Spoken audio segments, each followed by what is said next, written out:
So he just said Cedric the Entertainer is on the same level of Leo DiCaprio as far as a guaranteed hit in the movie. Yes. And I do not disagree. Yeah. Cedric, if you hear this, Cedric, you the man. JTO introductions, that shit can wait. Cedric, bro, yes. Cedric the Entertainer. They didn't put enough respect on your name. Cleaner. He hasn't seen Barbershop. We're just talking about Barbershop, a whole classic. You'll love it. Welcome to JTO. I'm Jerry. I'm Marcus. This shit's intense. Yeah, we're back at it another week. Man, we're almost in the 40s. Look. Man. But yeah, Cedric's super underrated, though. Yeah, he is. And I mean, have you watched this like stand up? I've only watched one. King's Comedy? It was at HBO, and they were all HBO back then, huh? Yeah. Goddamn. Yeah, it was HBO. Was it just him, or was it It was like a cast of. So it was probably like Bernie Mac and Bernie Mac, Steve Harvey, and D.L. Hughley. That was the King of Comedy tour. Yeah. Okay, no, it might have been that. I saw this when I was like.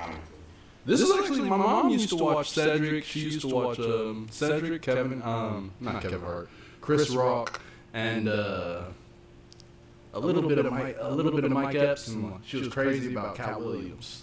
Oh, okay. All of them, they were. Cat's Run was hilarious. Cat was greatness. Getting beat up by a middle schooler really changes everything. Yeah, you can't really. And the fact that he started it on video. But see, even that was hilarious, though. Everything about him's hilarious, but it just fucks the trajectory. No, it didn't and the beef with Kevin Hart, the hating. That I feel hating was crazy. It was just like, you don't have to feel this way. And a lot of that was self-inflicted. But like the kid, see, I feel like that's perfect for the stage. Like that, your next special was a hit coming in. That's been my trailer for my special. Well, his next. Y'all just gonna let him do this to me? Yo, his next one was somewhat like that. Like it was, and he's still hilarious. I watched his. Have you seen? I don't know if this was the most recent one. He's wearing like a cheetah prince blazer with like an American flag in the background. Maybe it was at the.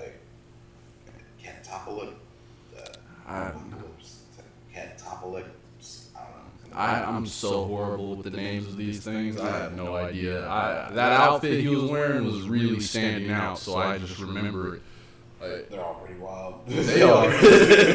Yeah, like once he played the pen name Slickback, it was over. Yeah, it should stand out more than it does. It kind of just gets lost in the flow. Yeah, and I think I've seen all the stand-ups. Maybe missed one somewhere in there, but yeah, he was one I always And it's crazy because we normally underrate the performance of these comedians and their movies or things like that. And I mean, in terms of black comedians, the crossover is heavy. It's very heavy, but it doesn't get the appreciation I feel like it needs because. How so? We love Cedric the Entertainer, but like he's still in that like box, like that black comedian box. Like, and I feel it, and I get it, but like it's not even like he makes those movies exactly because the Cleaner we were just talking about. That's But I guess I kind of see what you're saying, but I want to get deeper into like what is a black comedian box, because like just preface before you give your answer with in comedy in general, it's kind of hard to get the appreciation because none of the awards, except for like maybe Emmys, where you can get if you have like on a big TV show, like it's hard for comedy to get awards in anything. Like Grammys is never. Yeah. A good example would be like Nutty Professor. You can really argue. Eddie Murphy should have got an Oscar for that, Best Actor, straight up. Just because of, he played like 12 motherfuckers in it, believed all of them, incredible feat, for one, start there. But then just his scene with, if you want like an emotional impact, like it's funny, so it does its job. But then if you want an emotional impact out of it, when he's out at the comedy club with Janet and Chappelle is roasting him and he cries, you cry. You forget Eddie Murphy is sitting there, you forget everything. And you're just like, oh shit, he's doing some real emotion. Through a giant fat suit, he is displaying complex emotions, dude, without saying a word. And you're just like, we're not really gonna get better than this. Yo, as far as like just acting some shit, like just straight up acting, like that's. But yeah, so so Eddie Murphy's like the greatest of all time, but I feel like he would still be in the black comedian box, maybe, but I don't know. So yeah, no, I feel like Kevin Hart, he's found his way out the box. Okay. He's out the box. Mm-hmm. He's made a way for everyone to get out the box. Mm-hmm. But it seems it's harder than... Is the box bad? Are we mad at the box? I'm not specifically if they're comfortable with it or if they're making it to be that way. Is the box a good place to be? How do you feel about the box? I don't like the box. You don't the box is shit. Me personally, I don't like the box. But I acknowledge that these people have careers and their goals are separate from mine. And I mean, like, for example, Martin Lawrence. Martin Lawrence, I love him. But his movies scream black movies to me. In a number of them. National Security? Welcome Home, Roscoe Jenkins was my example. Just because there's other black people in it? Oh, we're getting No. But it's because, for example, no, that's not why. For example, I showed this to different homeboys I had back in Vegas when I was skating and stuff, and they're asking me what simple stuff means, like, or why is this happening? It's like you from a different world, like, and that's what makes me say that. Because if someone else can watch that same movie and what to me is just a regular series of events happening, they're asking, why do you get punched in the face right there? Why do you think? Well, I really don't know. Well, this is foreign to you then. Oh, okay, so if it has those elements, then I would say, or that with exposure. Those two things, I guess, would go together to create the black box.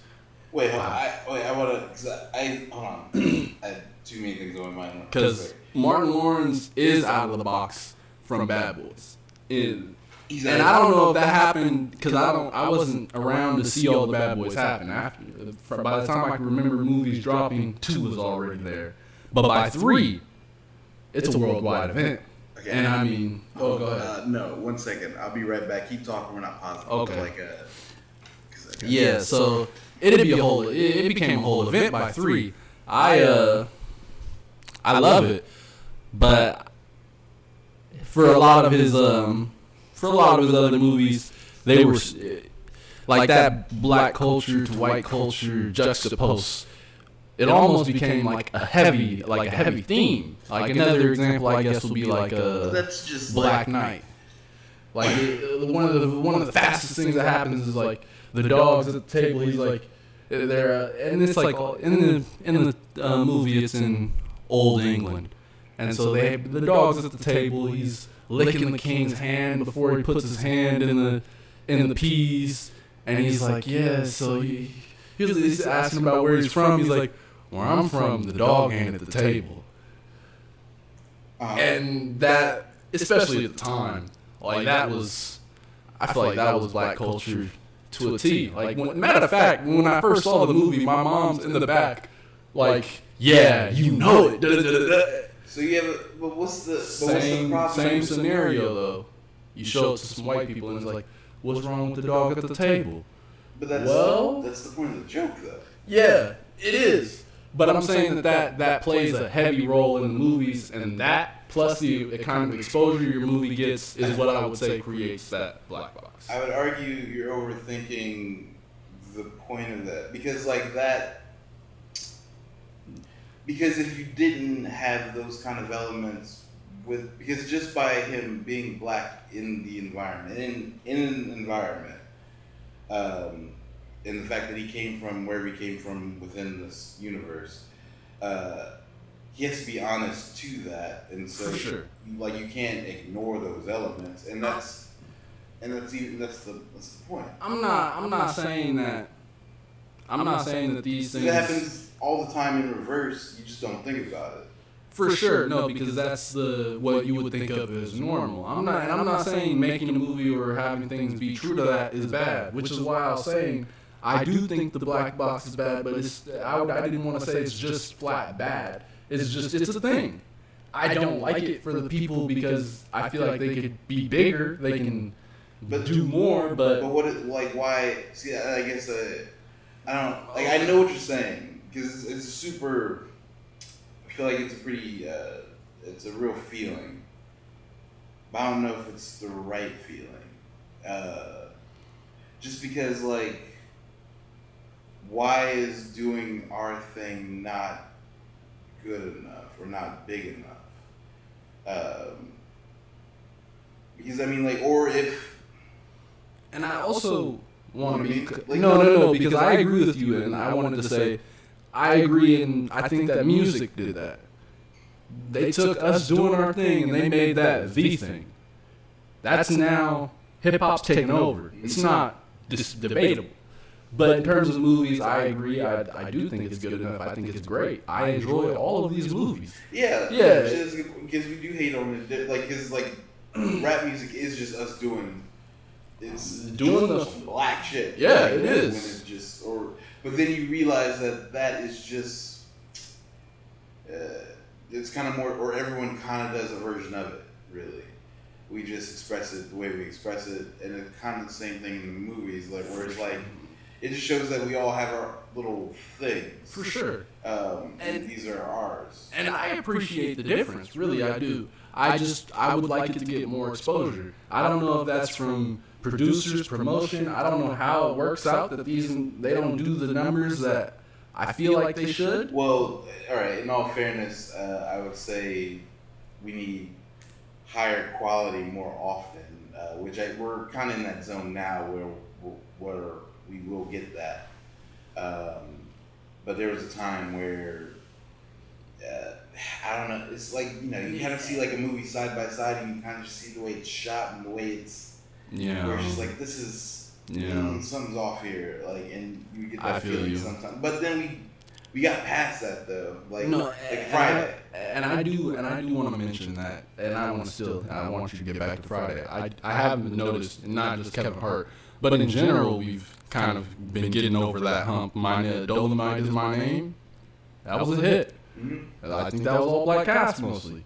It was all of that. So we've made a lot of progress on it. And when I'm saying this, especially in terms of like Cedric or Martin Lawrence, I'm more saying this thinking about back then than right now, because they just aren't as active right now. But I guess like even that's what I'm saying. Like even the old movies, like they're still like classics to the day. Like, or even what was the Denzel one with Out of Time? No, he got game. Wait, was that Denzel? For sure. Or was that okay? It was him and a basketball player as his son. But then I think that was a Spike Lee joint, like all Spike Lee shit. like that's some black shit. Like, you know what I'm saying? He's made a whole. We're not even gonna give him Tyler Perry. That's Tyler. Like, the whole thing. So fucking but respect him. So I feel like we've broken out of that, and if we don't put respect on it, then we can't ask for other people to put respect on it. For sure. You know what I'm saying? As long as it's good. No, we shouldn't accept shit. But like when we have something good and we like it, we should champion it and it's like all us.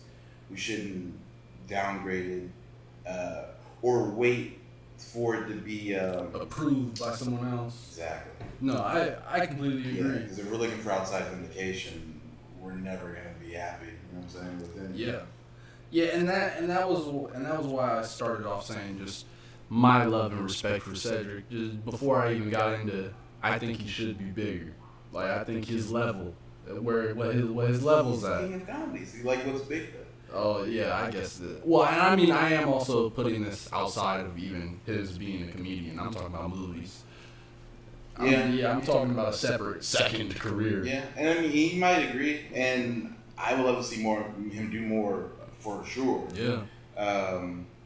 But yeah, he could not want to. And that's also not impossible.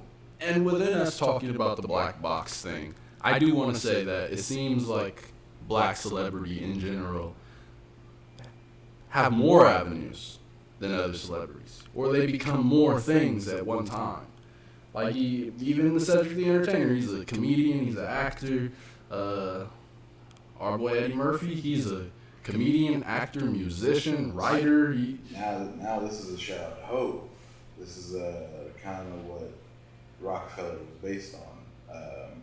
The fact that his Jay-Z's story is rapper, super successful, going hard, and he's going to label like, yo, we need to be doing more stuff. I make music and it's great. I can do this, but I can also sell some other shit, or we can do it. And they're like, nah, we're good. Just keep making music. Just bring some hits. And he's like, okay, well, now, this is from Breakfast Club, so okay. But he's like, well, now my time's being wasted because I just can't reach my full potential into this scenario. So they started Rockefeller, and then he had the Rock, like Sean John clothing and Rock Nation, the story is what it sort of is. But like, it came from that thought of, I can do more. And then that that's now the normal. Yeah. Let's do one thing, it better be a super great thing, and you should have some real, like, one super good thing and or something super sustainable makes you happy, whatever that definition is of that. And then, I don't know, maybe like a family, like something else to do with time, because there's so much time, you get so much done. Yeah, and I mean, if you choose to. And now with the internet, it's starting to release you from that work-bound part, because I feel like that takes a lot of the energy from people. Like you commuting in itself is a lot of energy, but also setting up at home is draining in the same kind of way, or a different kind of way. Commute's crazy. Full respect. I would not underrate a fucking commuter, because that shit is bonkers. Yeah. I knew very early on in my working life, I don't want to do this shit. I've had like offices where I'm like, yeah, come into the office. Went in like once. I'm like, you know what? I can definitely do more from home. I don't need this space. Use it for whatever else. Yeah, I'll be on the phone. I feel that. There's no way. Like, it's happened like 3 times. Like, for sure. Because I'm like, dude, I gotta do it. I gotta wake up early earlier than I would, because, if you're just going to work, I just need a couple minutes to wake up, open my eyes, clean it out, and I'm good to go. I'm in my emails. I gotta wake up, I gotta shower, find some food, I gotta get dressed for people. I gotta get outside in a car, say hi to Jimmy in the morning with all these other people that want to go places at the same time I want to go, like stoplights. If I can get pulled over and shot by the police, maybe. Yeah. That's always on the table. It's just shit. And people 1 hour commutes, 30-minute commutes, 2-hour commutes, 5-hour commutes, 8-hour commutes. All these are very real things for people. Oh yeah. And all of you are champions, because God, I do want to shout out to y'all too. It's the veins of our nation that keep us going, but man, when they're clogged, you just want to kill a child. Yeah, you guys are disrespected so much for doing what you do every day, and y'all really grinding out here. You grinding harder than a lot of people. Yeah, y'all are number one out here. But I do want to benefit or silver lining from the corona and all the quarantining, so you're realizing that they can work from home. So it's going to become a new normal in that for more people. So hopefully it'll be good that comes out of that. But some people, I'm sure, will miss that routine. And I do understand if you have a good office environment, there's utility in that. So, but even getting that down to more necessary time. because anyone that goes into an office, you know that like you're gonna get work done, but there's a lot of just downtime, a lot of bullshit. Like I'm just chilling, but I'm here, and you know you're getting paid, so it works out. But like I was at a call center, man, and like, everyone's gossiping. You might jump on the phone, you know, you might not even be on the phone for no full minute. You might not. Yeah, man, talking for 7 hours straight. Yeah. Mad? And then you get off, you know, you're talking to your boys, all that, but like, it gets to a point where, I remember the boss comes in one day, he's like, he's essentially how I was about the fireworks that day, like, y'all having way too much fun. Too much fun's happening. I don't like it. And yeah, I mean that's his job. He has to do that. Yeah, like, I mean, he also knows that that's inevitable. Yeah, and you like to cartel it as much as you can, but like it's never zero. They're not machines. Like, yeah, like the number one person, she comes up, she's like, yeah, you know, it was downtime between these calls and la la la. He understands, but you can see like, even if he gets it, it's still. It's on mind, like, man, I need y'all getting these calls, like. It's just a seaside. That's literally his only job. Make sure you guys do your job. And yeah, and then that was when he started offering people like, you can work from home. It was really funny because like he didn't want to say it like so you guys can focus on the work, but like one of the days, you know, I'm just asking questions. I got time. I'm new. Yeah, you know, so, what made you really want to start doing this? And, he was like, yeah, I saw there were a lot of benefits for someone that were working from home. They can be very productive. He's talking about that. It's like, yeah. And then, the manager in the back, he's like, just be honest, say you don't want them talking to each other all the time. Yeah. And you know when someone got you and you look back at the guy and he's just looking, like,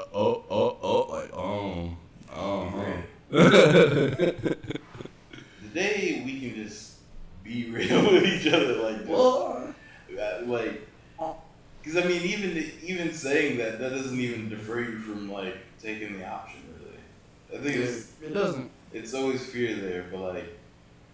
You can be real about it, and I think they'll respect you more for just being straight up. It's like you'll be more productive. You'll be more productive. And I mean, that even. I mean, in that case, I think it was because he was trying to sell it as like such a cool thing. Like, he was trying to sell it as a cool thing, and that's what I'm saying. When you start getting into the why, it's like the cool thing is productive. See, I feel you. Yeah, that's what I'm saying. I don't think those have to be exclusive. No, they don't. But people do that.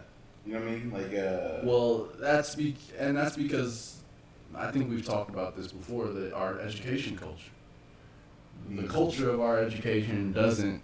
It really breaks down a lot of people's interests in technical or really cool subjects. Even like you see it in the movies. Tony Stark's flying the Iron Man suit. Like, yeah, that'd be dope as hell if I could make one. And then they're like, yeah, you know, you can do that if you take like some robotics and da-da-da-da. I ain't doing all that. That's math? Yeah, I mean, what you think he used to make the suit? English? How do you think how do you think we can make smart people rock stars? Like, what does that entail? How does Elon, Elon's, all right, because, I mean, we got to start from the closest thing we have already. Elon, Bill Gates. Yeah, I was trying to think which way to go from that. Like, do we just do we take a person, like, how would this person elevate, or just in general? Well, I feel like it's a thing of having your smart person be also cool. I think Elon Musk is cool. I think he says, and I don't think he's cool to everyone, which is why we're not at that place. But you need someone that's cool, they can communicate the stuff, and they can communicate what's dope about it. Because a lot of the time, what you have really technical people, they're going to tell you how it functions, why this function is useful, and all of this is great information. But I mean, when you make that dope bike, I don't really care about that horsepower. I don't. Tell me it's popping the hardest wheelies you've ever seen because of some magnetic wheel, and you have all of my attention. Or for the Jordan shoes, I remember, I forgot who it was. I think it was like a LeBron and Drake and one more guy in the interview. But they're talking about Jordans. And he's like, the way they presented the Jordans, they had me thinking there was jump technology in the shoe that was going to lift me to the higher point. So you know, like when they can communicate sports commercials, things like that, I think they're really good at doing what needs to happen for more technical subjects. Well, yeah, and even with that, with Jordan in particular with the shoes, they had the easiest campaign possible where they didn't even have to get technical and you could feel that way. Just be like Mike. That was if that made a song, Spike Lee shot a black and white commercial. Be like Mike, I got the shoes. Enough said. 100 mil out the door. You know, and like you have this culture changing. We're starting to lean more into it, and it's partially because we're seeing other people do really good, and we're seeing what's the culture change? Our education culture. We're starting to get it. We're starting to get, I do think. I think it's slow. I think all change is really slow, but I think it's starting to shift. And I think it's ideas, and I do think it's individual people. I'm not talking about the education system. I'm talking about the culture we have toward it. Because the education system's still shit, and it's going more towards private schooling. I don't know how bad that is or good. That's arguable. But from my point of view, that looks bad. Yeah, I think it's hard to argue that it's good. Yeah. Because education, in my opinion, should be free and lengthy. Like, yeah. The fact that you have to pay as much as you do for college is gross. So the feel that you have to pay those amount of prices for middle school and high school to be honest though, education to like if we had a choice, I would prefer if they made early schooling more expensive and made college cheaper. Yeah, wow. Because I feel like no one will make it that far. Because I feel like you I mean, you don't need to, I'm not saying make either of them college prices, but I'm saying if you charge for both and you charge less for both, but one was more than the other, I prefer that. But they don't charge for one. This is the problem. Yeah, no. They're going from 0 to like 30,000 like per semester. It's 6 months. Yeah, no, it's nuts. It's it's mortgage and shit. It's like buying a house. So just make sure your kids are not dumb, which is a respectable endeavor, but no one should have to do that for that. Yeah. You know what I'm saying? Or feel they should have to. Like, yeah, I'm definitely pro public school. I'm trying to find something in it. Yeah, it just needs to be better, like, or uniformly better, because like there's great public schools. In my high school, like, wasn't a great public school. It just had great teachers, so it balanced out, like, under not having enough resources, but the teachers making it work and just knowing enough to educate, just going above and beyond. So just got fortunate in that, and that's even for as long as that group of teachers is there, because they're gonna get better offers because they're really good and shit. So like, that's not even something sustainable for that school over, like, you know, if I had children that went to that same school, they're not gonna have any of the same teachers. But I know the resources haven't necessarily gotten better. So you gotta hope that you got another miracle bunch of people to make this work. It's a hard line to get a baseline success. For sure. But then, like, you go, like, you know, 10, 15 minutes down the street, and then you see, like, giant 3-story high schools with fucking theaters. Well, no, my school didn't have windows. Like, you say that again, because it was like, it looked like a bunker, and there were no windows to the outside in the school. All bricks. Yeah. Like, the only time time you could see the sun inside was in the cafeteria through like the skylights, like in the higher ceilings. Mm-hmm. That was the only time, and even those were kind of like tinted. You're just like, what? What's the game? Like, what are we doing? You guys are ready for anything. No, we're ready for jail. Like, this is what this is.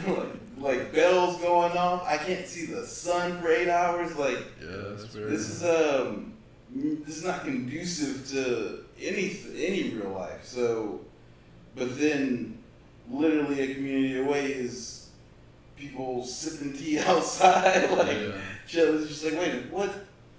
Why? And I also think school should take place more than in the classroom. Sure, but like that needs to, especially for science.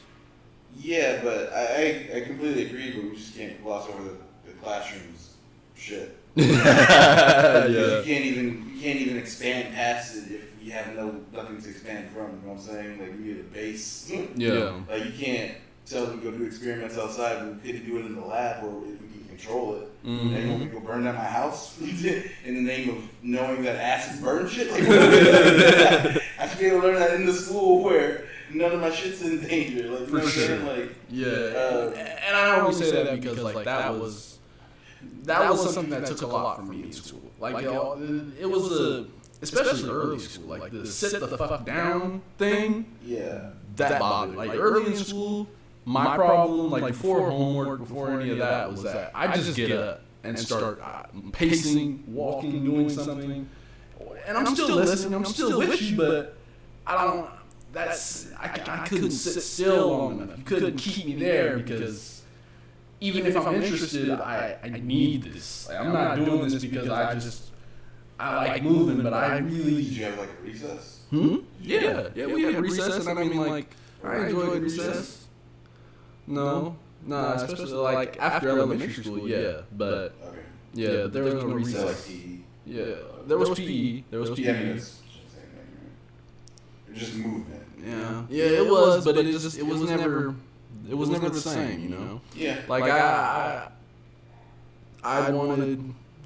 I don't know, maybe like I met people that made me interested in subjects. Mm-hmm. So like it would be a guy like.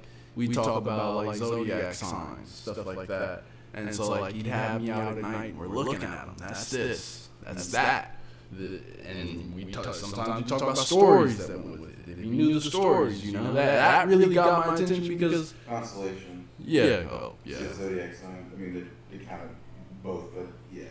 Yeah. So you know, like, but you feel it gives you there's a wonder that comes with the knowledge. That's lost in that classroom setting. But see, it doesn't have to though. Yeah, depending on skill. But because like I think, because teacher I feel like is the hardest job, and that's why they should be paid more because of what they should be, not because of there's varies of teachers, just quality teachers, like everything else.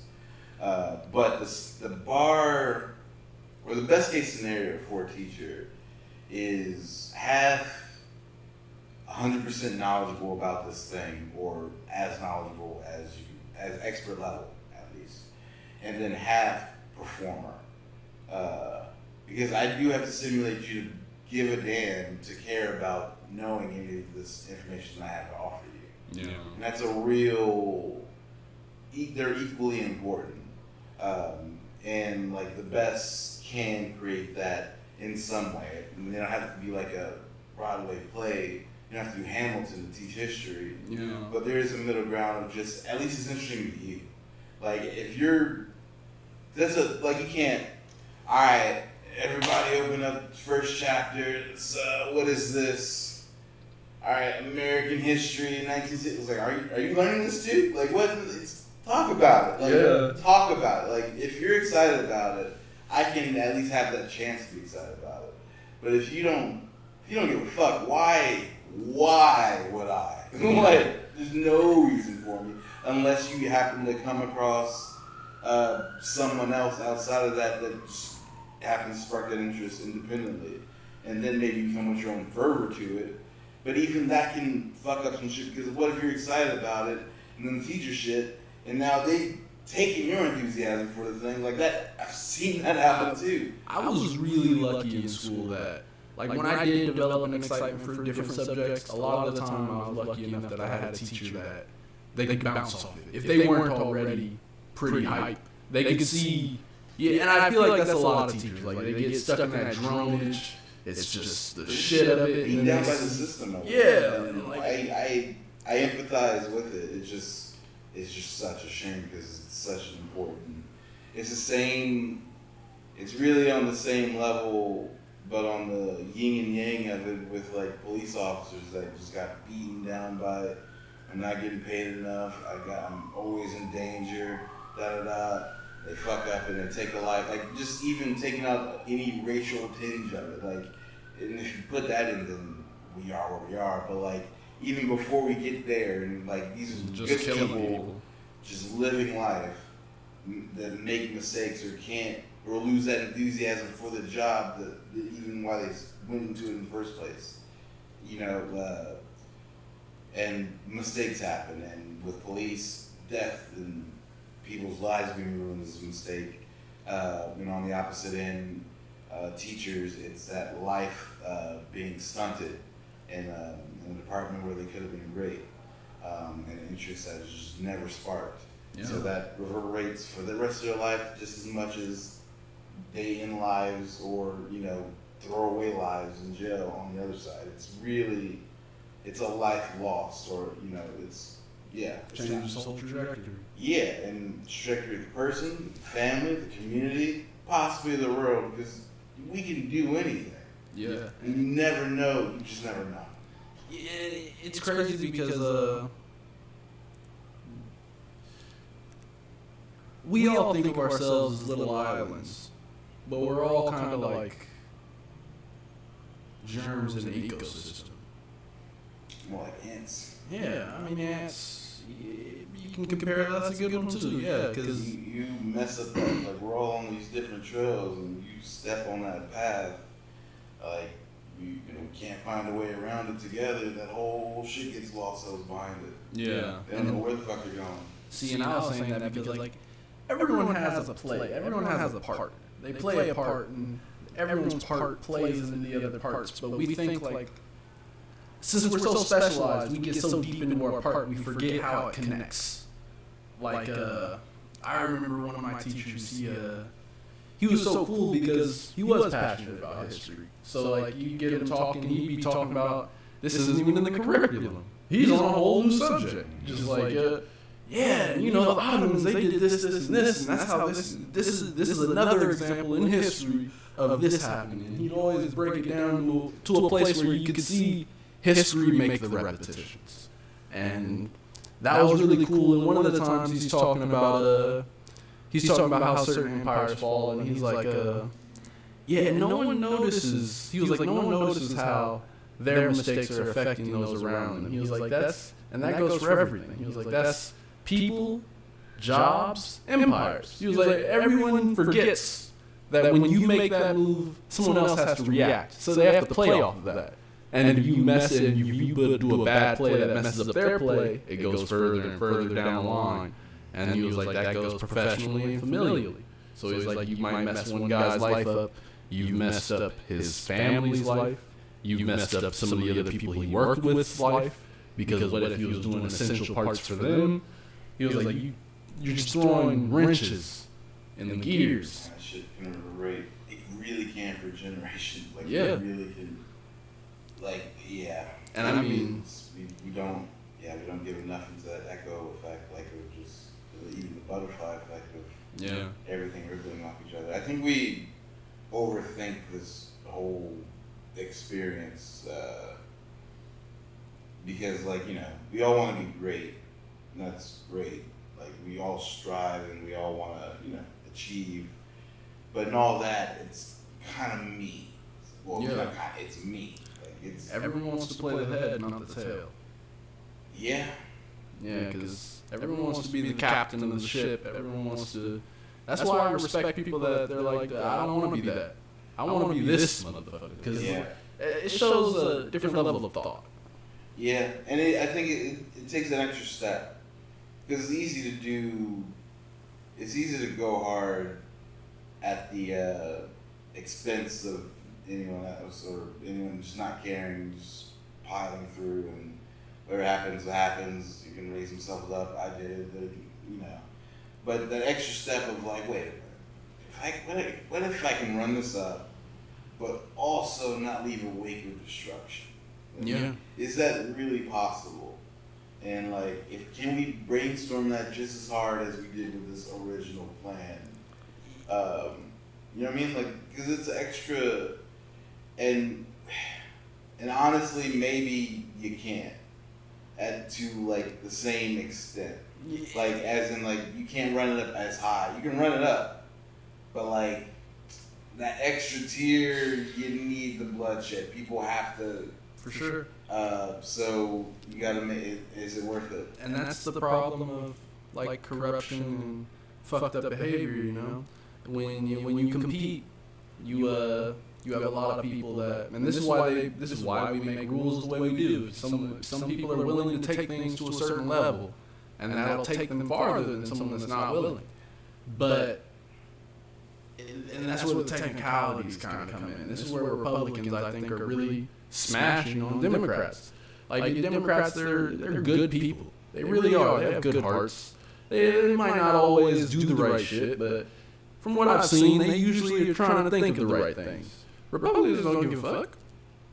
Them and Fox News are a combo team that's looking to knock something out.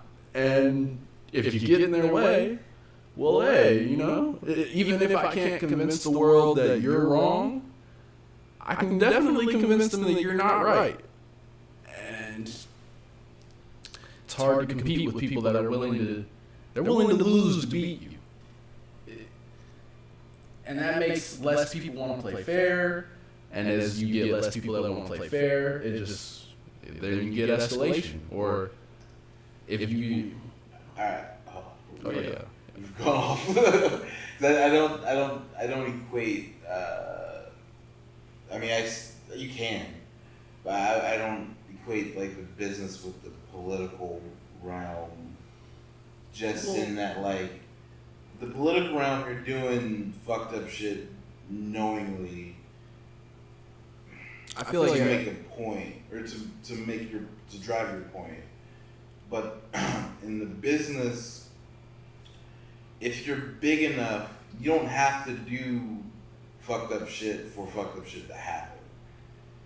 Like, you can do everything right, or okay, like, you know, not purposely trying to step on people, but they get stepped on.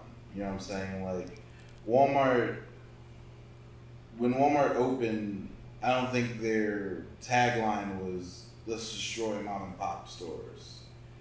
That just happens when you happen to sell everything in a giant mall. Yeah. In every community, in every city, like in America. That's just the cost of existing. You know what I'm saying? So I feel like business is the game of I'm doing what I can and am willing to do. And I mean, that's like, I don't think it's always willing, because you can have you don't always have to be willing, and just because you're willing to do something, that doesn't mean you're willing to have those consequences happen, or you knew those consequences would happen. Shit happens, but I mean, you're doing things off of willpower. Business is a lot of like, yo, I'm just grinding this out, I'm grinding these numbers up, and I mean, even in business, it's a lot of destruction because it's just change, but change is destructive in itself. And that's a separate thing. But what I'm saying is that for most people, if whatever field you play, to get to the top, you're going to have to be a bit more cutthroat than your regular guy. Your regular, just cool guy, he's doing his thing. He's going to get far probably. But I don't think he's getting far like a cutthroat motherfucker will in that same thing. I guess that's depending how competitive. I think that I want to define like what that cutthroat means. Like, because you can be seen. I want to keep it like Walmart. Amazon is an easy example of it too. Like, there's a difference, because there's like a cutthroat. You're my competition. I'm going to shut you down. Netflix blockbuster. Mm-hmm. Like, Netflix was available to be bought. Blockbuster was like, nah, we'll pass. uh, and we'll be fine. Netflix was like, all right, you're not gonna exist anymore. We're aiming. The cannons are at your door. You know what I'm saying? But like Walmart didn't aim cannons. Like they just came and they just when they plopped down, they happened to be a nuke. You know what I'm saying? But like they didn't. That wasn't really the. That didn't necessarily have to be the intent for that to be the action. You know what I'm saying? Like, no, for sure. And that was why. But both is cutthroat because like just by existing, these people are going out of business. Like this happened around, but you're not stopping it. Like maybe you could help it, maybe you could lobby for it, whatever. But like even to turn that blind eye is cutthroat. So for sure. But I don't know if that's wrong though. I don't know either. I think that Walmart has Netflix is more of like a direct cutthroat, and Walmart is they're cutthroat by what they're not, what they don't say or what they don't notice happening willfully, but they.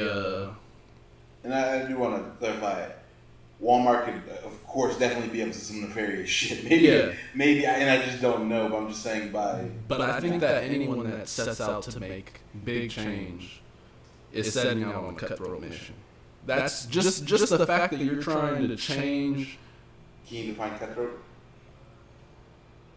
I guess I would say mission oriented or hyper focused. Singular or focused. Yeah. Okay.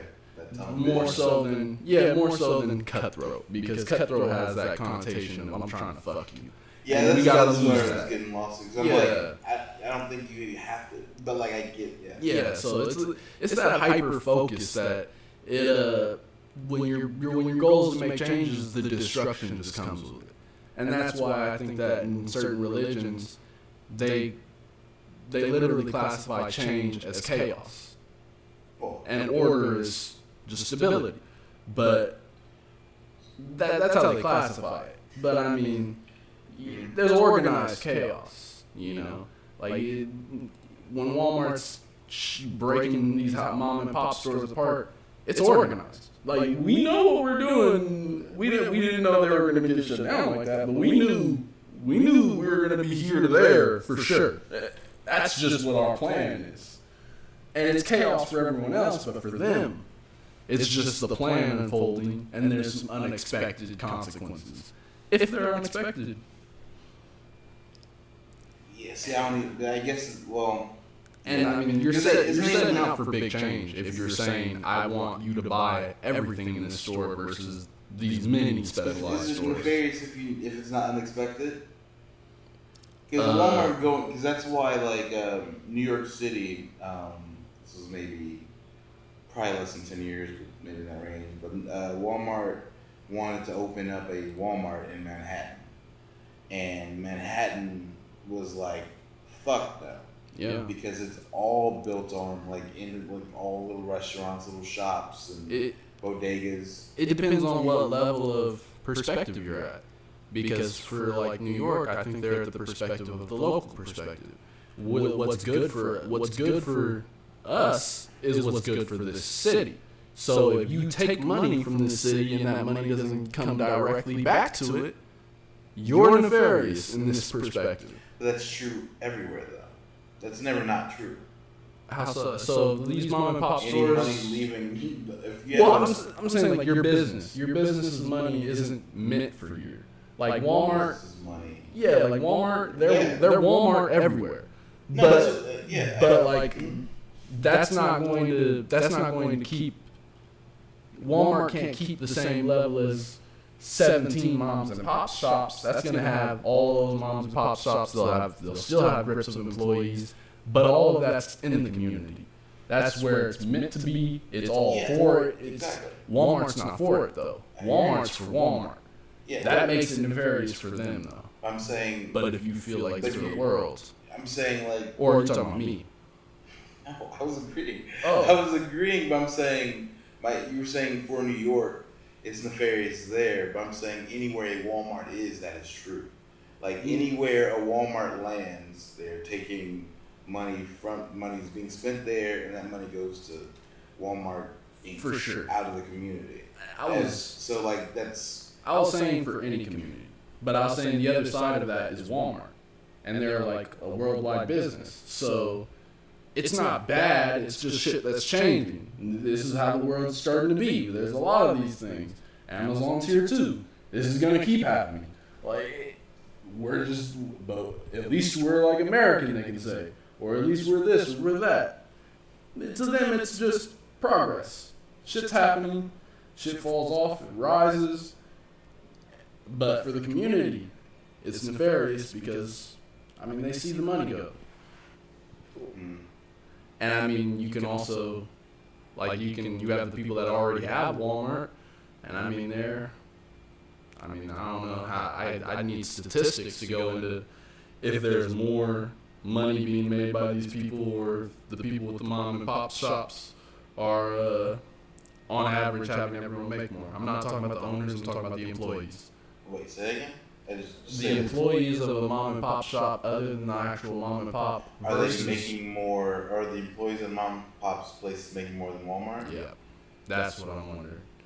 Because that's would be like the same. Because that's not even an option because Walmart's here. Like they're undercutting us on prices, so everything you sell, you can get. I was talking about New York. Yeah, minimum wage is minimum wage everywhere. Okay. Yeah, regular. Yeah. Well, I've never been. I don't know how they're doing their shit. That's foreign as hell to me. I expected Walmart. That's the only thing that's foreign in this whole situation. I mean, it's New York, but the only thing that's different about this is that the community said no. For sure. You can't get like Walmart's pop up everywhere, and everywhere they go, they have to. All right, they gotta buy a building. Someone has to sell that building to them. Do they want them to come in here? I'm sure community, what do you call those, little community councils get together, have little votes. Walmart's thinking about opening up here, and mom and pops come in there and be like, no, we fuck that shit. I've been here for 20 years.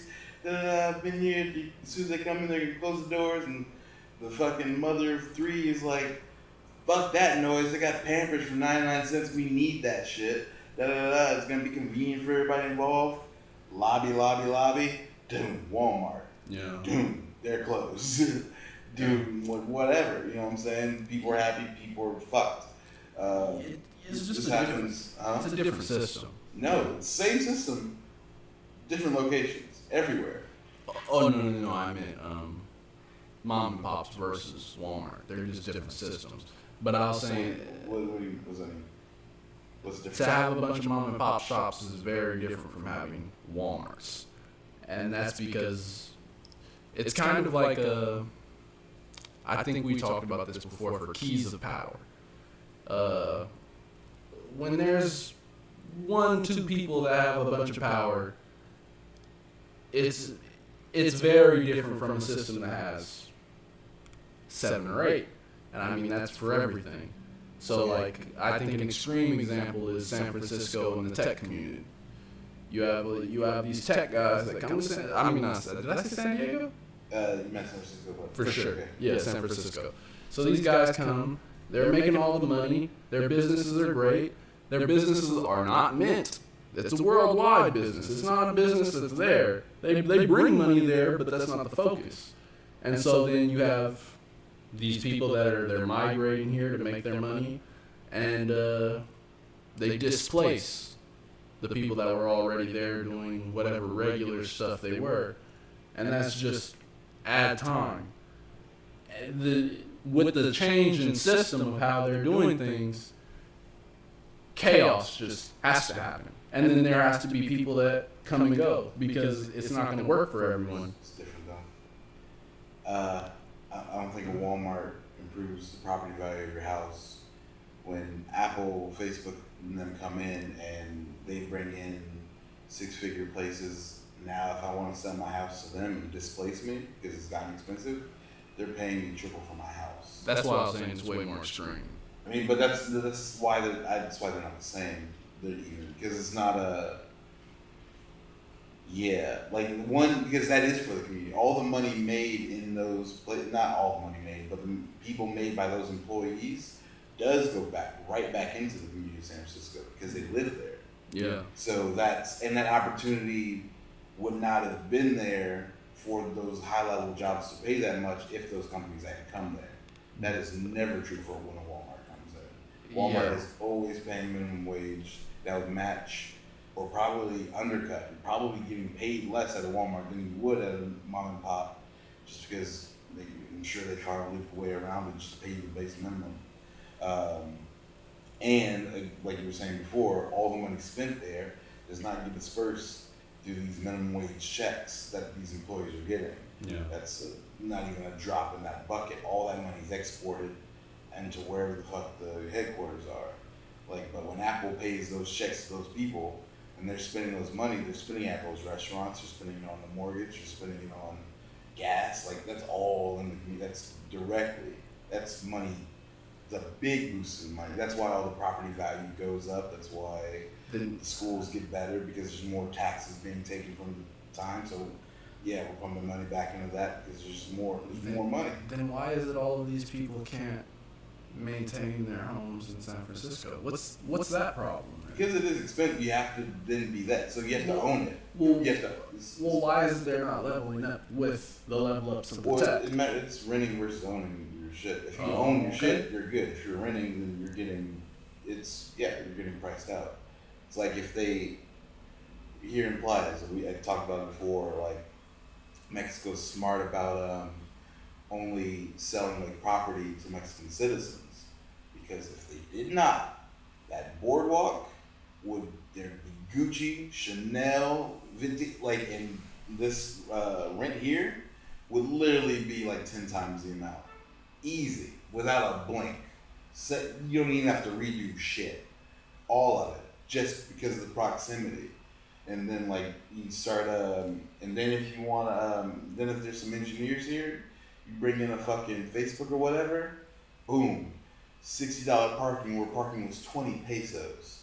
You understand? Like, like the economy will change so fast, but it will price out everyone that was here.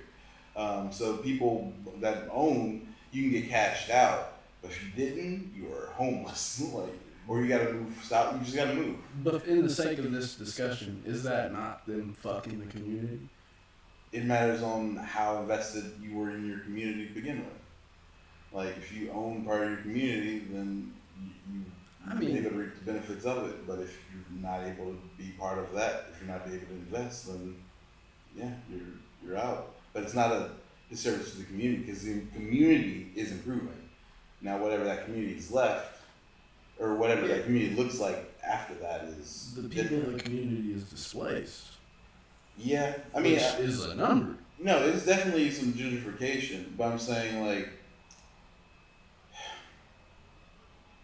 yeah, there's pros and cons to it all. Well, like, people win, people lose. The reason I was talking about that was because and more people rent than own, so there's more losses than but that's But the big thing. But you were always kind of at that mercy. You were always at that mercy, but the person that was dealing with you was a person of the community you understand that deals with you in a way you understand. That person still didn't change. Like, your landlord is he just shows up with a new Rolex, and you're just like, okay, things have changed. Yeah. Same guy, same community, like, but we're having different conversations because this rent's going up because he knows somebody's paying it. Not only will they're knocking on my door and they're offering me shit that you don't even understand. And I really didn't like you. like your cooking shit smells crazy, your music's too loud. Matter of fact, I've been waiting for this. Just tell me you can't make this. You know what I'm saying? So it's like, you can't also expect a loyalty there either. No, there's not a loyalty, but it's an understanding. Yeah, so because of what the situation is. Yeah, so the renter's always at that mercy. It sucks. But it's the sudden change that makes that chaos. Was what I was. That change, when the change hits, it's just fucking someone. It's I mean, you do see it coming. It's up to you to ignore it, because none of this ever happens in a day. Like when Facebook or when one of these when a top 100 company comes to your city, everyone's trying to let you know. It's on the news. There's been meetings. There's probably signs or some shit. Your mayor's on TV or YouTube complaining like a bitch. Like, so you're just like, all right, I see what's happening. If you don't know what that means, then ignorance is not bliss here. Yeah. So you get to get your affairs in order. If they morph your community. Yeah, but I'm saying like you can't. At some point, like they know what's going on. And you gotta, and that's why you gotta be involved in your local politics because you can have more say in that. Because again, when these things happen, they have to ask the people what's going on, and you gotta let your voice be heard, even if you're not running. So you're less susceptible to this chaos. Because I don't think it's chaos. It's you can see it coming. They'll tell you it's coming, and straight up, for just, sure. But the chaos is in that people are gonna suffer. People are gonna not be able to move. A lot of people that don't have savings that they can even fuck with. Like no doubt. It's not. I guess chaos is. I think of like an earthquake is chaos. Like I think everything unexpected is chaos. That's what I'm saying. I can only give so much leverage to this being unexpected. Like, what would you say the opposite of chaos is? Like peace, order, those kind of things. Yeah, I would. Chaos is like one of my favorite things, because like it's everything is kind of within it. Like chaos is just is happening, right? Everything like this conversation's chaos. I don't know where it's going. I barely know where we've been. What I'm saying? So anything could really happen in the next 30 minutes that neither of us see coming. And that's within this conversation. That's outside of this door. That's just so everything that even we perceive, we think we're gonna do this. We've been that for an hour. The plan is always an hour 30. That's the plan. Literally, this part of the planet could fall into the sea in 30 minutes. Yeah. So that's chaos, as always, and we try to put order within it, but chaos is always happening. So all your plans are tentative at best, always. Definitely, long term, short term, yeah. I think of chaos as it's all change, just in degrees. Like I don't use chaos recklessly just to say, oh, that shit was unexpected, but it is a form of chaos. I use chaos itself as the word for the same thing you do. Earthquakes, pandemonium of some kind. Just everything, though. Yeah. Literally, driving down the street and riots, getting a red light when you thought you were gonna make it through and it turned yellow faster than expected. It's your chaos. That was always planned, though. For sure. So even that perspective, that's kind of where we are. It's a perspective of chaos. Because some things are just gonna happen, but you not knowing they're gonna happen creates a chaotic moment for you. Lights changing is a good example. They're on a timer. If you sat there and timed out with a stopwatch, you can predict it forever until they change whatever algorithm or math is going on. But when you approach it, it's completely chaos because you have no idea where it's on the timer. You know what I'm saying? Unless you're that psycho that has this timer running all the time in your car, then live your life. You know what I'm saying? But that's trying to control chaos because now you're the ice dude with the gun from the Flash, with making the times all right, it's gonna be in this amount of seconds. So it's trying to control. But even his plans are shit can go bad. Have a plan B, because chaos is always happening. So it's really, that's what I'm saying. It's not just reserved for the big things. It's literally everything in between. Oh no, that's my point. Yeah, okay. Yeah, that's my point, because what's not chaos to those guys that come is definitely chaos to everyone that hears, oh, I'm gonna have to move within I mean, I don't know what kind of time frame they give. Let's say a year. But see, that's just you not knowing. You could know those answers. That's what I'm saying. Well, I'm saying I don't know what their normal time is. Like if Walmart, or we're talking about tech companies, if Amazon's getting ready to touch down in your community or Google's getting ready to, how long is it from when they say to when they get there? They will tell you their opening date. Okay. That's what I'm saying. Like when they touch down, if they have to build a structure, you're gonna see foundation being laid. You're gonna see a coming soon sign. You can pass by it. There's gonna be you can look. That's what I'm saying. Like it's only chaos if you're not really paying attention to it. Well, it's chaos if you're not prepared enough. Let's say they're gonna open. Let's say grand opening in 4 months. You can only save $35 because you got 3 kids per month. But in that time frame, anything in 4 months though? Huh? I'm not saying you can't plan anything, but you probably can't plan moving to the new house.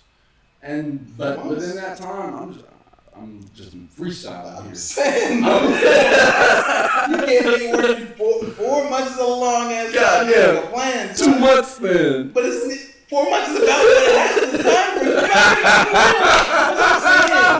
This shit doesn't, nothing, they're not like UFOs that just land. Like, there's meetings, there's talks, shit takes time. Yeah. Like, and I'm not saying these are devastating or huge changes, but I'm saying, like. And these are people that are, like, they're living their own lives. They don't know this shit. I mean, we're just talking about the culture of not knowing shit because of the way our culture of education is. That doesn't excuse it, though. It doesn't? No, it doesn't. Like, it being...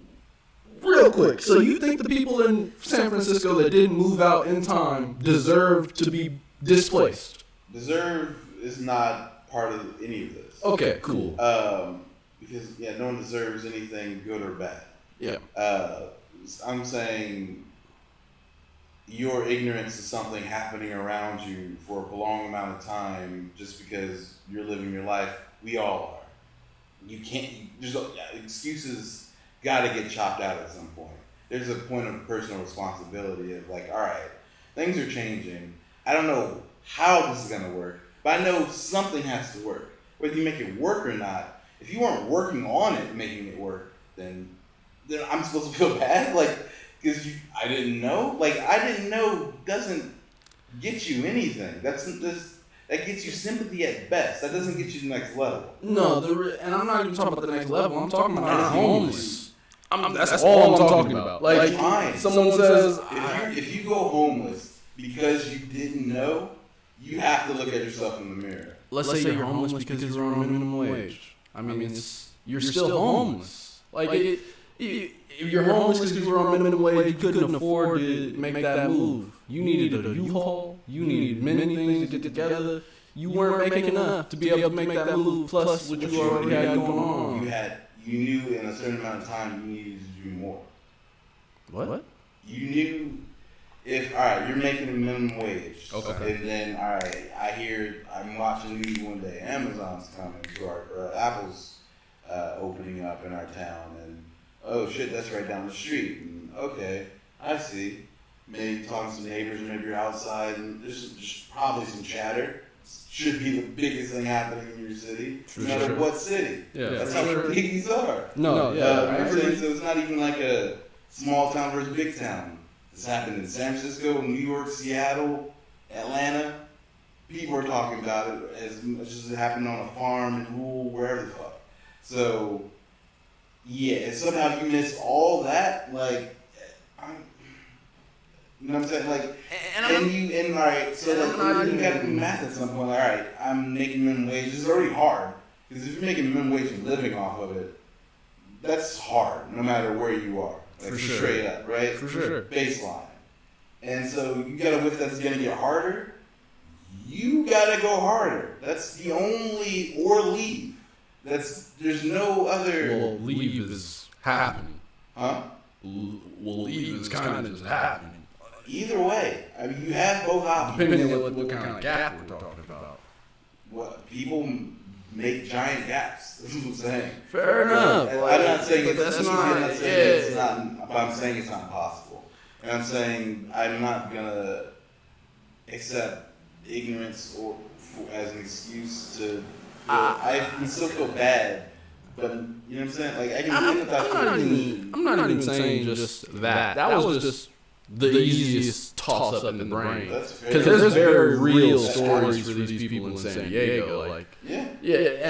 I'm in San Francisco. I keep saying San Diego. I mean, but it's happened. The whole West Coast, like every city in America has a version of this happening. No, I mean, like we left California and went to Vegas. Like it's a thing. Like you prepare, but like not everybody can. Like, and people have different stories, you know. I just said that because I don't know a lot of people's stories on the subject. Like I can talk about like family members, stuff that happened with them, debt, problems like that. And I mean, I could definitely say, okay, you could have grinded harder. You definitely could have did this. But I mean, shit changed on you. You gotta be ready. I mean, that's true. But I feel for you.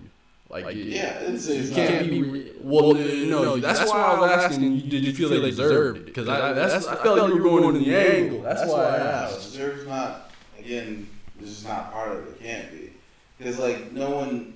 Does Jeff Bezos deserve to be a billionaire? Maybe. Maybe not. Like, does anyone deserve to be homeless? Maybe. Maybe not. Like, you can really argue any direction for all of it, like, if you wanted to. So, I discount it completely. Like, you gotta take. The reason. Maybe don't deserve to die. No one deserves to get shot. No one deserves a lot of things, but then no one deserves to win the lottery. No one deserves the reason I even Michael Jackson. The reason I even used the word was because you said something along the lines of, if ignorance is the reason that happened, I don't care. You didn't say that. I started off saying that. I said you didn't say that. You said some kind of version of that. I can't say what you said because memory. But you said something along the lines, and that's why I said it just to confirm. Like, where are we at? It's a big difference. I don't care, but that's how I come across. Like, if see how I want to do this. If someone's not doing well, you can still. I feel like you have to. I believe truly in a bit. You have to tear down to build back up a little bit. Okay. That doesn't mean like excoriate like someone, but they have to know where they fucked up so they can not do it again. For sure. Right?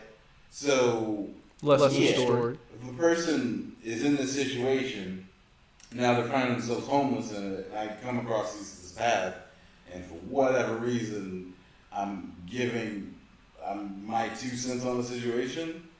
You have to kind of see shit coming, because it's not the last time change is going to happen, no matter where you are, right? Yeah. So this isn't over, for one. Like, you're still in the game. You just you got to restart. But in order to now elevate and go back up in the game, you got to know how the fuck you got here. And if you're not willing to face that shit, like, look in the mirror and say, all right, I might have fucked this up. Like, I had time.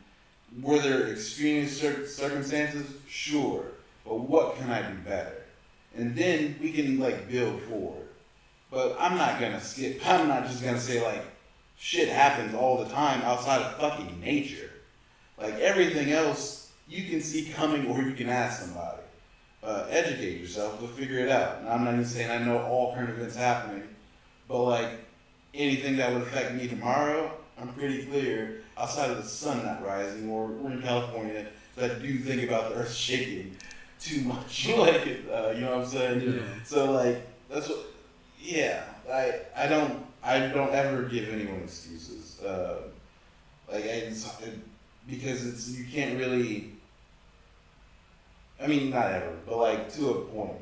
When we give too many, and you can't grow from the excuse because there's no lesson learned there, because it wasn't your fault, and there was nothing you could do. But what if there was? And what if it was? You can't learn from it. Yeah. If you go through something terrible and you're not able to learn anything from it, you've wasted that experience. And now you've let that experience on you. That's the only reason bad things can be made good. That's why, like, diamonds, you need pressure. Take a nasty piece of coal, fucking shake that shit, like, hard, and then you can get a hard diamond out of it. But takes that fucking pain, like that beating on it. You know what I'm saying? For a long time, possibly. Yeah. Like, you know what I'm saying? Unless the pressure's big enough where you can squeeze all at once. But like, you gotta face it though. You can't just, woe is me, like, chaos, like, no. That's the balancing factor in society between making sure everybody's straight and getting everybody on their shit. Because you gotta do both, but yeah, they don't play in the same field often. And let me be clear, because to make a fuller picture of how I see this whole thing, I don't believe it's in America or anywhere on the planet, you should be in a position where you're even able to go homeless. You understand what I'm saying? Yeah. Like, we don't support, we've talked about this before, we had to, because it comes up often, it's in my mind. America is a tightrope without a fucking safety wire. If you make it across, it's gonna be amazing, but if you fucking stumble and fall, it's gonna plummet and we're all just gonna watch because we can't fucking catch you. Exactly. There's no net down there. So like, yeah, I believe we can we can end homelessness, we can make a real bottom. I don't believe there should be a real cost of living. I think that term is retarded. Like a cost to be alive. Yeah. Like a cost to wake up tomorrow. Like this is how much it costs for me to not be destitute. Like for the year in this location, that shouldn't be a thing. Like, and whatever, healthcare shouldn't be tied into work. Like you can go. There's lots of whatever. For sure. So that's where I stand on that. But in where we are on this tightrope without the net, you gotta tell people that they're swingy because once they fall, like, you know what I'm saying, it takes some superhuman effort to get back up. You know what I'm saying? Real talk. But like, if I see you shaking, I'm not gonna be like, oh, there's nothing you can do about the shaking. If I think there's something you can do about the shaking, because like you can still balance yourself. Well, I was talking about people. They already fell. That's the thing. But then, like, even climb back up to the rope, they're gonna fall back off. They didn't know. It's the same thing. And even that climb, you need all the tools for that climb. Because that climb is Everest, back to the rope. Back up that ladder, because you're hurt. Yeah. Your legs are broken. So you gotta heal and climb up. And you wanna do this off of, God did this to me? You're not gonna make it. Like, there's nothing to hold on to. Like, you know what I'm saying? Like, what do you expect to happen when you think the universe did this to you and you're broken and hurt? Like, I don't know the mental capacity. I don't know what you cling to. I don't know who you shout to. Like up, down, over. I think you just start throwing rocks in the traffic because like you're just like everything's against you now. Like, and there's nothing you can do about any of it. Yeah. I'd blow my brains out, and that's sad. I mean that in the same capacity of how sad it really is, because that's what happens. And my thing for the perspective of chaos and community versus business and that is that as a person, your job is to make order out of chaos or to find the order that's already established. That's what you do as people. That's why we made civilizations. That's the point of the game. But if someone hasn't made that order yet, and they're displaced, it's a lot harder for them to do it afterward. Of course. Yeah, and that's why I was saying, like, for New York or something like that. That make an excuse for that person, though. People have done it. Well, yeah, I mean, but this whole discussion is a huge reason why the people in New York are like, fuck no. You ever seen like Cirque du Soleil? No. You ever know what it is? Or I think it's an actual circus event. Yeah, it's like a big top, like circus, acrobatics, extravaganza, big show. And they travel around. They have a big thing in Vegas, like a big show. We've done different renditions of it, all that shit. It's all started by this dude named Guy, who's a Canadian, and he was like a dancer, like as a child and shit.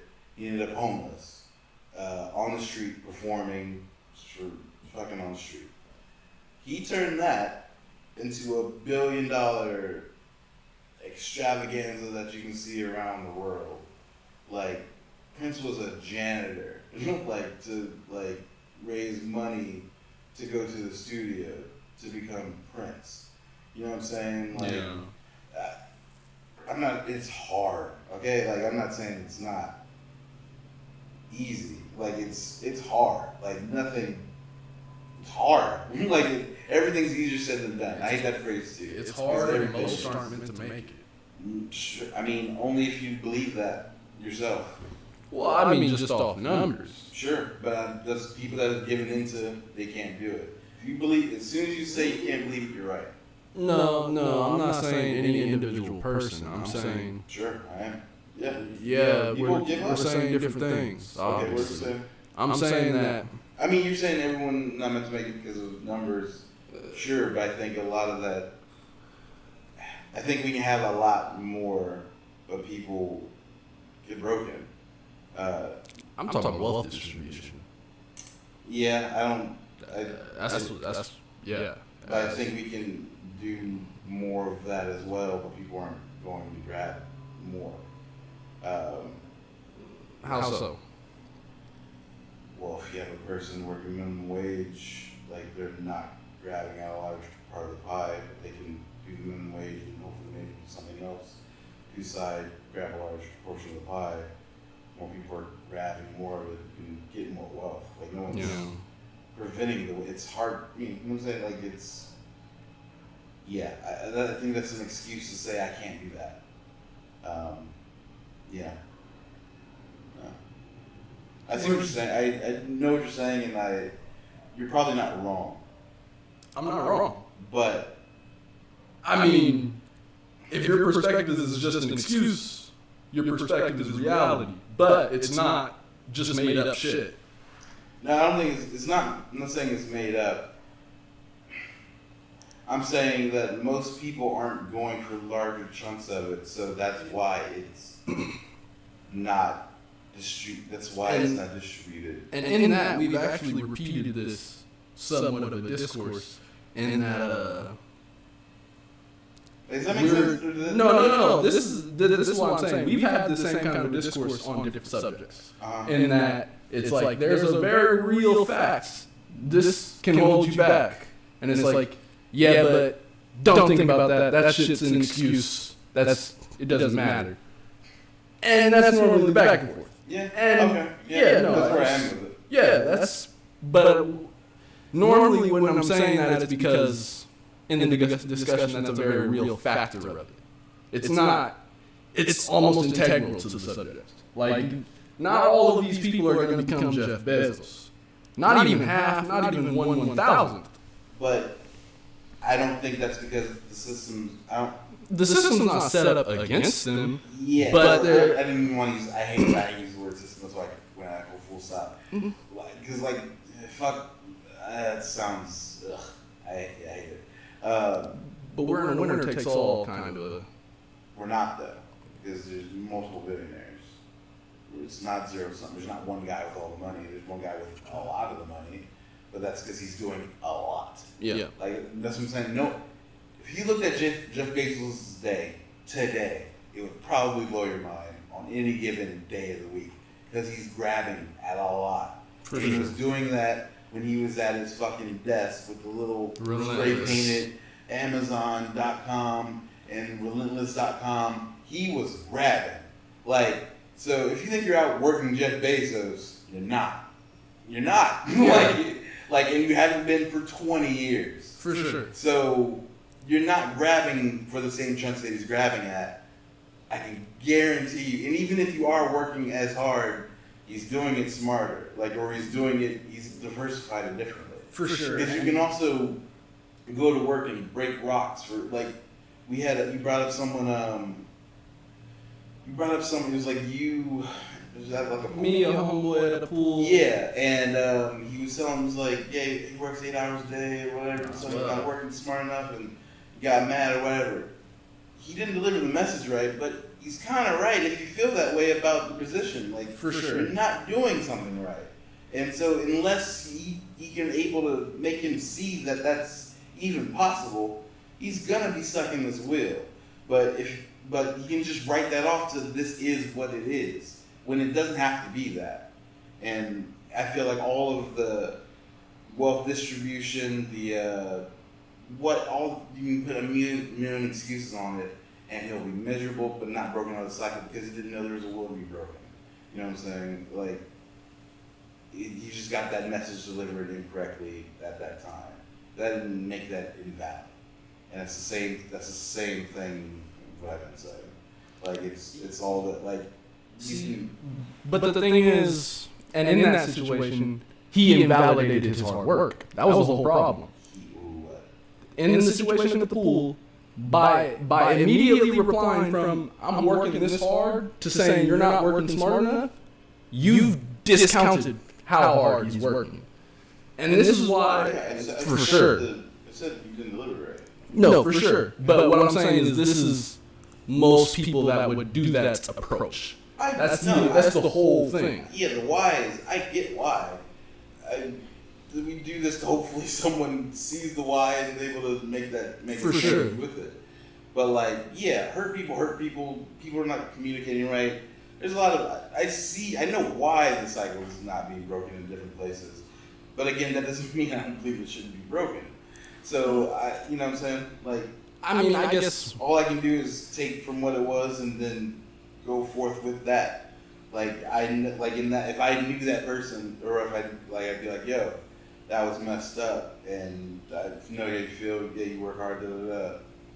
But he might have had a point, and then you ease in that. I wouldn't let it go because his feelings are hurt. Because I want him to win. I want him to be happy. Like what? Like, but I guess that's the thing. When you take a part of someone's very real experience and discount it to an excuse, it destroys everything about it. Sure, that just doesn't make it wrong. It makes it wrong. It makes it wrong to deliver it. It makes it wrong to do that, but that doesn't make the point wrong. Well, it makes making the point wrong because you're now making the point not to get it across. Or it's a mistake. We're just talking about delivery of the message. Yeah. I'm saying the message matters, but like, of course, if you don't communicate it right, nothing matters. I mean, that's literally true for anything. How you communicate something's way more important than what you're communicating. Yes. Yeah, that's the point. It goes back to the teachers being 50% performers. For sure. You gotta make me give a shit. I gotta be listening to what you're saying. For sure. If you're yelling at me, I'm not listening. I'm just finding something to throw. Like, you know, that's for yes. That's we've said the same thing like in different areas. It's really everything we've talked about is really the same lesson delivered in every aspect. We've hit like macro and micro, the youth, the adults. It's definitely the most key thing. It's everything. It's the game. I mean, I kind of think about it or my version of thinking about it is like people that play video games. You playing video games with somebody, they keep beating you. They might beat you because they do like one move. They're spamming the one move. You get pissed. Fuck, you doing this one move. Da, da, da, da. Now who you mad at though? Yeah. You mad at the player or the game? Yeah. And then what are you gonna do about it? Is the next thing. I can get better or I can quit. For real. But within that, it's not like their complaint's not happening. Like, and in that case, you just need to tell yourself, this is real, but this isn't something big enough to stop me. And see, but that matters on how you approach it, because some people blame the game. Like, it's very people. What, man? Fuck, my controller's not doing much shit. Like, controller's fine, bro. I just did the same combo. Nah, bro, it's sticky, bro. Like, it's not doing it right, bro. It's lagging. It's obviously lagging. And that's why I'm not getting any kills. And that's fuck this game. And that's why I like the mindset of even the game can't stop me. I said that's why I like the mindset of even the game can't stop me.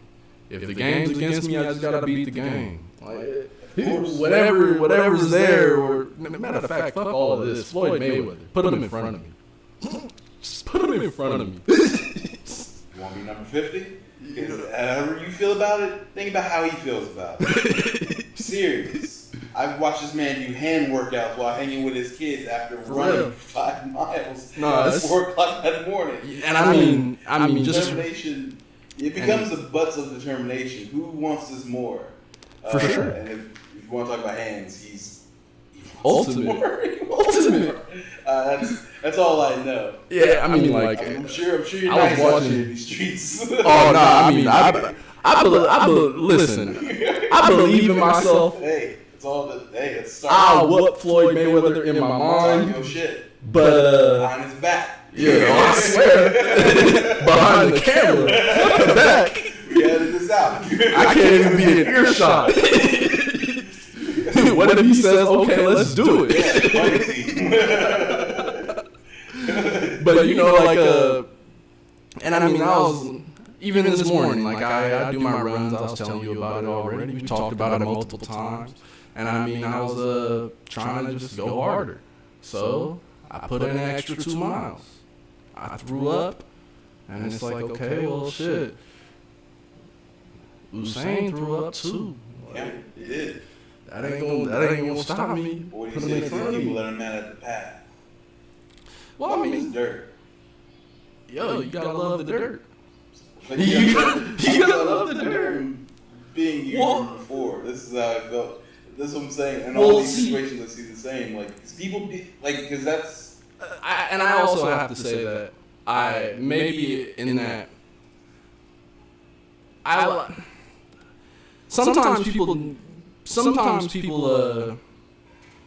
and that's why I usually say that kind of stuff when we're talking about these situations, not to have it as an excuse or to be a reason they don't do it, but that it's very real. And I think that your real growth comes not from just pushing, but from seeing the obstacle and being like, all right, yeah, I could do that. And when you get past it, it's a different feeling than I just didn't know it was that bad. You're like, yeah, I saw it. I took it down. And I'm going to take another one down. Yeah, like, and going back to the jogging. I threw up. I'm tired. But I brought a doggo with me so I'd be accountable to it. She ain't going to stop running. She don't give a fuck about me. She's out here to play. I'm throwing up, still part running. Oh yeah, it's a little warm, but you know, like and I mean, we were talking about it yesterday. Like, you're competing with yourself in that article. You're competing with yourself. That's the real game. So I mean, yeah, if knowing certain things will break your will, maybe you need some blinders. You know, maybe those blinders, they'll take you to your next level to where you can take them off. Be delusional. Yeah, you know. Why not believe you can do anything? Well, that's the thing. I feel like in your version of believe you can do anything, you have to believe it, but like almost hypnotize yourself out of the real horrible parts of it. Delusional. Yeah, but I feel like accepting it and pushing past it still is. And then people make one of my favorite quotes. Well, pretty much at the end, but one of my favorite moments is from this show Archer. Okay. Person Spy. Yeah, I saw it. And he's ridiculous. He runs into trouble, and he's super lucky because it just works out for him because he's Archer. And so he's in a firefight scenario, and him and Lana, and he's like, all right, I'm just go for it. He's like, no, why would you do that? It's like, well, once you get there, like, what are you gonna do? Even if you get there, what are you gonna do? Once you get there, you're gonna be stuck. It was like, Lana, why would you make up a problem before it's a problem yet? I haven't even gotten there. You know, like, why would I worry about that part? And she's like, she really didn't say anything because it's like, that's either incredibly stupid or it's brilliant. Like, and I go for the more brilliant part. Why put up a road barrier before you do something? It's like with social media posts, people worry about people making fun of it, but they haven't made fun of you yet. Like, why are you worried about something that hasn't happened yet? If it happens, deal with it in time, but don't put up all these what ifs and they might or they. You know what I'm saying? No, I agree, and I mean, I guess part of the thing when I mention these things is that we're talking about something in the past tense, as if it already happened. Mm-hmm. Like, it's done happening, so like that already happened. That's just part of reality. But like, yeah, if you're getting ready to shoot, don't be distracted. And I mean, maybe my advice isn't good because I feel like sometimes the roadblocks are inspiring. Like sometimes when you know, like, okay, this is this hard, I might be able to do it. Whatever. I think I got this. Anything that turns into inspiration is good fuel, no matter what it is. But a lot of these things usually come at the expense of the person even trying to do the thing.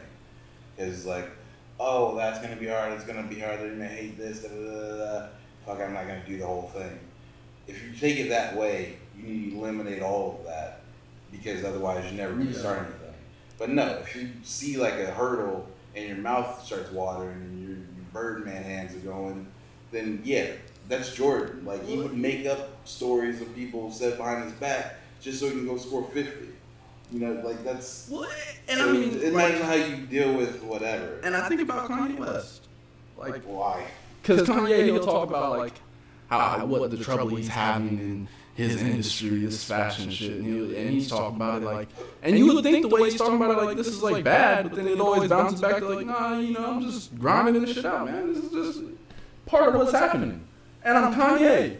I'm Kanye. You think I'm gonna fail? Like, yeah, that's a weird one. Because I don't want to fuck Kanye. Yeah. I just don't. That Ye confidence is. We were having a good time.